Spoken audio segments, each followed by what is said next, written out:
अस्सलाम वालेकुम दोस्तों, मैं हूं शाहिद हुसैन। सिंध हाई कोर्ट से आपको रिपोर्ट कर रहा हूं। 3-4 बड़ी अहम खबरें हैं। एक तो लापता अफराद की बाजाबी से हवाले से एक बड़ी पेशरफ्त रिपोर्ट सामने आई है, जिसमें 2014 के बाद से जो काफ़ी तादाद में यानी कि हज़ारों की तादाद में शहरी लापता हुए थे, उस हवाले से एक रिपोर्ट सामने आई है, वो आपके सामने रखूँगा। मैंने गुज़िश्ता रात भी आपसे वादा किया था। और सिंध में बदइंतज़ामी की असल वजह क्या है, वो रिपोर्ट मैंने हासिल की है, आपके सामने उसकी तफसीलात रखनी है। PSL के दौरान जो सड़कें बंद होती हैं कराची में, वो और भी बेशुमार चीज़ें हैं जो आपके सामने रखनी है, और कोशिश करूंगा मुख्तसर तरीन वीडियो में आपके सामने रखूं। सबसे पहले तो ये है लापता अफराद की बाजाबी का जो मसला है, बड़ा अहम मसला है। तकरीबन हफ्ते में 3 से 4 रोज़ लापता अफराद की बाजाबी से मुताल्लिक दरखास्तों की समाअत होती है, और हम रोज़ नई चीज़ें तकरीबन रिपोर्ट कर रहे होते हैं। जजेस के रिमार्क्स, अदालत जो तमाम इदारों पर बरहम होती है, और उसके अलावा IG सिंध को भी तलब किया जाता है। गुज़िश्ता रोज़ IG सिंध को तलब किया था मैंने, ये चीज़ भी आपके सामने रिपोर्ट की थी। IG सिंध की मुश्ताक महर की अपनी जानिब से, यानी कि उनके दस्तखत जो शुदा रिपोर्ट थी, वो मैंने हासिल की है, जिसमें 2014 यानी कि जब कराची ऑपरेशन शुरू हुआ था, उसके बाद जो शहरी लापता हुए थे, उनकी मजमूई तादाद थी 4,373 कराची से शहरी लापता हुए थे इस सारे दौरानी के दौरान, यानी कि 2014 से अब तक। और उसके बाद पुलिस के IG की जानिब से कहा गया है कि 4080 अफराद को जो है हमने बाजियाब करा लिया है। और उसके बाद अब भी जो लापता शहरी हैं, तकरीबन 293 शहरी कराची से अब भी लापता हैं। ये IG सिंध की रिपोर्ट है, और मुख्तलिफ इदारों की मुख्तलिफ रिपोर्ट्स आती रहती हैं, उसमें इंकशाफ हुआ। और IG सिंध कहते हैं 20 अगस्त 2020 को जो तादाद थी लापता अफराद की, उसमें 591 थी, और उसमें 6 महीने के दौरान तकरीबन 298 मज़ीद शहरियों का हमने सुराग लगाया, और शहरी वो घर वापस आ चुके हैं, या कुछ ऐसे थे जिनको मुख्तलिफ मुकदमात में नामजद करके अदालतों में पेश किया गया, या कुछ जेलों में है। और इस वक्त जो है लापता अफराद की तादाद तकरीबन 293 है, जिनको सुराग लगाया जा रहा है। और ये रिपोर्ट IG सिंध की जानिब से जस्टिस नेमतुल्लाह फलपोटो की अदालत में पेश की गई थी। और इसमें बहुत सारी चीज़ें आती हैं, मुख्तलिफ मौक़ों पर मैं रिपोर्ट भी करता रहता हूँ। कहा जाता है कि जो लापता शहरी हैं वो हरासी मराकज़ में हैं। हरासी मराकज़ तो कानूनी ना हुए, लेकिन अदालत के ऑर्डर में भी हम ये देखते हैं कि अदालत हरासी मराकज़ से रिपोर्ट तलब करती है।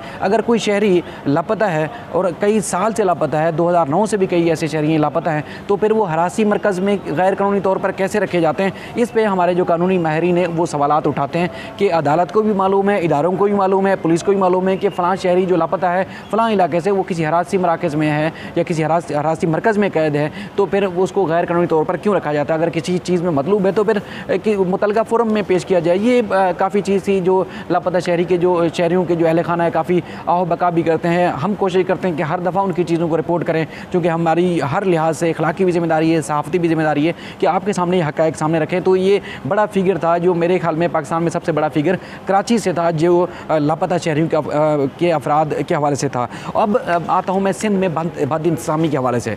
सिंध में अक्सर हम देखते हैं कि जो मंजूर नज़र अफराद होते हैं, अफसरान होते हैं, उनको एडिशनल चार्ज दिया जाता है, यानी कि अगर वो एक पोस्ट पर तैनात है तो वो दीगर इदारों या दीगर महकमों में भी उनको पोस्टिंग दी जाती है, 3-3, 4-4 जो ओहदों की भी एक एक अफसर को। तो अब मुकम्मल हमने रिपोर्ट हासिल की है, चीफ सेक्रेटरी सिंध की रिपोर्ट है, जो दस्तावेज़ात मेरे पास भी मौजूद है। सिंध में मुख्तलिफ महकमों पर 825 अफसरान जो है उनको एक से ज़ायद ओहदों का चार्ज दिया गया है। यानी कि ऐसा लग रहा है जैसे सिंध में अफसरान की किल्लत है, अफसरान सिंध में नहीं है, और 825 ऐसे अफसरान हैं, खुद देखें कितनी बड़ी तादाद है, वो एक से ज़ायद ओहदे रखते हैं, अपने ओहदे के साथ साथ दूसरे ओहदों का भी उन्होंने चार्ज हासिल कर रखा है। और 220 अफसरान ऐसे हैं जो असल महकमों के बजाय, जिनका पेरेंट जो डिपार्टमेंट था वो एक था, और दीगर इदारों में जो है वो काम कर रहे हैं। और 112 अफसरान जो है वो OPS पे तैनात हैं। और ये अफसर कोई मामूली ग्रेड के नहीं हैं, बल्कि ग्रेड 19 और ग्रेड 20 के अफसरान हैं, जिनको इजाफी चार्ज दिए गए हैं, या उनको जो अपने इदारों के बजाय दीगर इदारों में तैनात किया गया है। इसमें वही बात कि मंजूर नज़र अफसरान को तो नवाजा जाता है, उनको मुख्तलिफ महकमों में जो है ओहदे दिए जाते हैं, लेकिन जो असल हकदार हैं वो अपनी पोस्टिंग के साल मुंतज़िर रहते हैं, उनको पोस्टिंग नहीं मिलती, और वो इसी तरह अपनी उम्र में मुलाजमत सरकारी होने के बावजूद वो रिटायर हो जाते हैं, उनकी सलाहियतों से फ़ायदा नहीं उठाया जाता, और फिर इसी तरह ना तो करप्शन का खात्मा हो सकता है, ना ही ये चीज़ें सामने आती हैं। ये सिंध हाई कोर्ट में रिपोर्ट पेश की गई थी चीफ सेक्रेटरी की जानिब से। PSL का मामला है। PSL का मामला जो है इंतहाई अहम है, क्योंकि कराची में शाम के औकात में, बल्कि जब PSL या कोई क्रिकेट मैच होने वाला होता है तो एक खौफ का मंजर होता है। आज जस्टिस मोहम्मद अली मज़हर ने भी इन चीज़ों का इजहार किया कि लोग पहले खुश होते थे कि कराची में नेशनल स्टेडियम में मैच हो रहा है, लोग जाते थे, देखते थे, टीवी पे भी देख के एंजॉय करते थे, माहौल जब होता था उसको भी एंजॉय करते थे। लेकिन अब खौफ का आलम होता है, लोग बड़े परेशान होते हैं। PSL के दौरान सड़कें बंद ना करने के हवाले से पुलिस ने भी यकीन दहानी कराई थी और अदालत ने भी हुक्म दिया था कि PSL के दौरान मेन चाहराएँ जो होंगी बल्कि नेशनल स्टेडियम के अतराफ़ सड़कें बंद नहीं की जाएंगी। लेकिन आज तौहीन अदालत की दरख्वास्त की जब समाअत हुई तो उस वक्त अदालत ने रिमार्क्स दिए। एक तो कुछ अर्सा पहले, कुछ दिन पहले एक वकील साहब के बेटा इंतकाल हो गया, एम्बुलेंस को रास्ता नहीं मिला था और अदालत ने हुक्म दिया था कि क्योंकि इल्ज़ाम ये सामने आया था कि बहुत सारे जो शहरी ट्रैफिक में फंस जाते हैं, उनका फ्यूल ख़त्म हो जाता है, लूट खसूट होती है, पुलिस नहीं होती, इस वजह से उनको मुश्किलात का सामना करना पड़ता है। तो अब अदालत ने एक तो सख्ती से इजहार किया है इस बात का